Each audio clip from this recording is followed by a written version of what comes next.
Capítulo 10. No sábado acordou cedo, vestiu uma roupa leve e saiu para caminhar no taquaral. Depois passou na padaria próxima ao apartamento e tomou um café da manhã completo que a deixou bem mais disposta. Aproveitando que estava com um humor melhor, foi até a banca comprar algumas revistas de moda. Chegando em casa, tomou banho e se trocou. Enquanto se arrumava, constatou que 14 dias haviam se passado, desde que ela e Torã se conheceram em Porto Ferreira, e apenas uma semana, desde que o reencontrara na casa da Bia. Parece que foi há meses, pensou ao terminar de se aprontar. Aproveitando o tempo ocioso daquela manhã, Lúcia respondeu a todos que haviam deixado mensagens durante a semana, todos menos Carlos. A insistência dele realmente a irritava. A mãe retornara da casa da irmã e estava animada para contar as fofocas da família. Depois de ficar quase uma hora ouvindo quem havia se casado, separado, viajado e quem estava esperando o bebê, tentou fazer algumas perguntas envolvendo o senhor Pedro, mas não teve um bom resultado na investigação. Por fim, desistiu, receosa de que sua mãe estranhasse aquele interrogatório. Também não obteve sucesso com Antônio, que se ausentara praticamente a semana toda em viagens de negócios. Assim que Lúcia se despediu da mãe, Beatriz ligou convidando-a para passar o dia na piscina com ela e a família. Uma proposta tentadora que recusou, alegando ter outro compromisso. Ela sabia que, se fosse, lembraria o tempo todo de Torã, não tinha como ser diferente. Por fim, resolveu passear no shopping para se distrair. Poderia fazer compras, assistir a um bom filme ou passar horas na livraria vendo os lançamentos. Pronto, está decidido. Em seguida pegou a bolsa e saiu. Torã passou a semana revezando entre os dois hemisférios, pois precisava acompanhar de perto algumas pesquisas em andamento. Procurou se concentrar ao máximo enquanto trabalhava, evitando assim possíveis comentários. Pouco se falava da vida pessoal dele, não permitindo qualquer intimidade. Era um homem respeitado e de poucos amigos. Provavelmente aquele jeito reservado era a somatória de vários fatores, sendo o mais proeminente a vivência educacional, a qual foi submetido desde pequeno. Os artanianos acreditavam que a formação e sustentação do homem eram alcançadas pelas 4 torres, coração, mente, corpo e espírito, e que um bom e austero suporte educacional podia superar qualquer obstáculo. Os genitores, como responsáveis, decidiam quando o sucessor iniciaria aquela trajetória. Porém, quanto mais cedo começassem, melhor seria o desenvolvimento nos 4 segmentos. Alguns conseguiam completar todo o percurso, mas muitos não. A causa das desistências estava relacionada ao afastamento do convívio familiar, além da não adequação às regras do sistema operacional. Torã completou todo o processo e renunciou a muita coisa, mas nunca reclamou. O começo para todos era árduo, mas com o passar dos Rams, eles aprendiam a dominar e controlar a instabilidade, não importando em qual torre estivessem. A família de Torã prezava o respeito, a obrigação e o dever, não lhe deixando muitas opções, além de aguentar sempre uma carga maior de responsabilidades. Torã foi criado e recriado para seguir sempre adiante e dar conta de todos os deveres. Durante a semana, Torã continuou recebendo os relatórios sobre Lúcia, preferindo guardá-los lacrados num compartimento, ao qual somente ele tinha acesso. Na realidade, estava tentando adiar alguns confrontos internos. Zomar, percebendo que o amigo não parecia bem, tentou por 2 vezes conversar sobre o assunto, mas somente ouviu respostas monossilábicas como sim ou não. Quando Torã retornou à fazenda sábado à tarde, Depois de mais uma de suas viagens, Zomar o seguiu até o bangalô para conversarem. Como foi? Alguma novidade? Questionou-o. Até agora não, mas acho que estamos bem próximos de descobrir a causa de tantas erupções naquela região. Os pesquisadores e o especialista de Krondav que chegaram esta semana suspeitam de que, basicamente? Indagou Zomar, visivelmente interessado. Ainda é cedo para afirmar, mas estão se empenhando ao máximo. E até trouxeram alguns equipamentos nossos de lá. Acredito que logo tudo será esclarecido, explicou Toran, se sentindo um pouco cansado da recente viagem. Tudo bem, estou vendo que no momento precisa de descanso. Vou me retirar. Espere um pouco. E por aqui? Algum problema? Tudo em perfeita ordem. Você recebeu mais um daqueles relatórios confidenciais que deixei armazenado nos seus arquivos pessoais. E Adrina deixou 3 recados no seu VT. Mas agora descanse um pouco, mais tarde nos falamos. Quando Zomar saiu, Toran se deixou cair na poltrona. Com a cabeça jogada para trás e os olhos fechados, pôde finalmente se desligar de tudo, limpando a mente de qualquer pensamento relacionado ao trabalho. A única coisa que não conseguia arrancar de si era a imagem de Lúcia. Em todos os momentos em que estiveram juntos, conseguia lembrar-se de todos os detalhes, como se estivesse assistindo a um filme.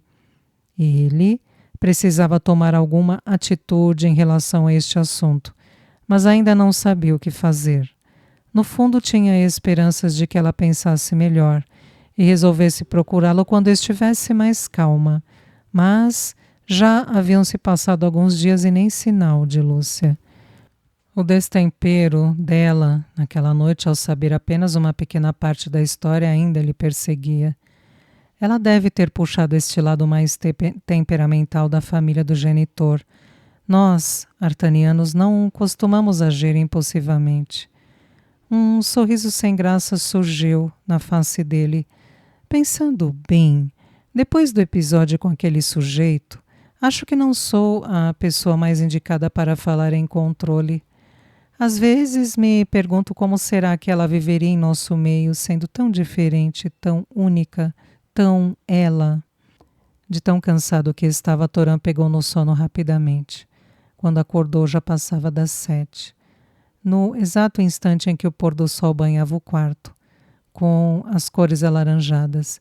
Depois que preparou algo para comer, se higienizou e foi direto ao escritório na sede da empresa, pois precisava verificar alguns gráficos que trouxera da viagem.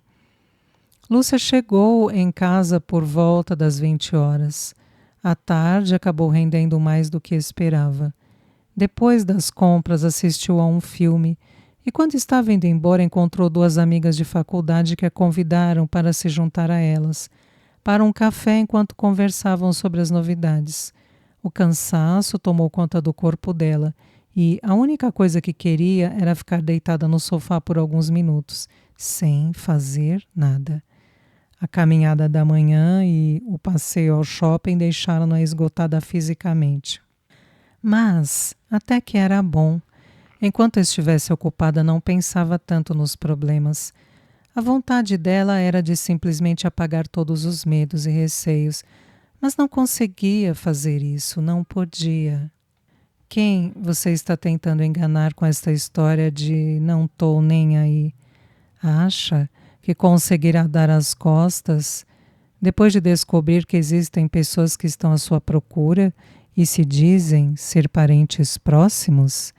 Pessoas que podem lhe contar e esclarecer sobre o que mais te angustia nessa vida, que é ter sido abandonada por seus pais.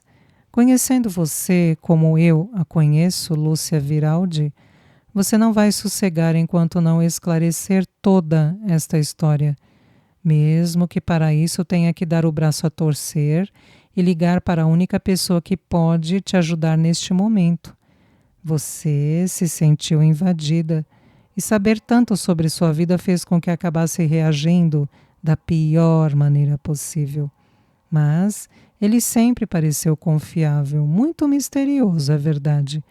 Mas, por mais loucura que possa parecer, você se sente segura ao lado dele.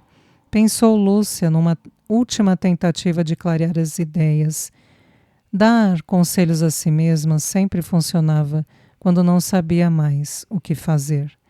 Ela era ciente de que, se resolvesse ligar, estaria abrindo espaço para o novo, para o desconhecido e para todas as mudanças que viriam. Um arrepio de medo passou pelo corpo, mas o pânico que sentia toda vez que pensava que não o veria mais era muito aterrorizador.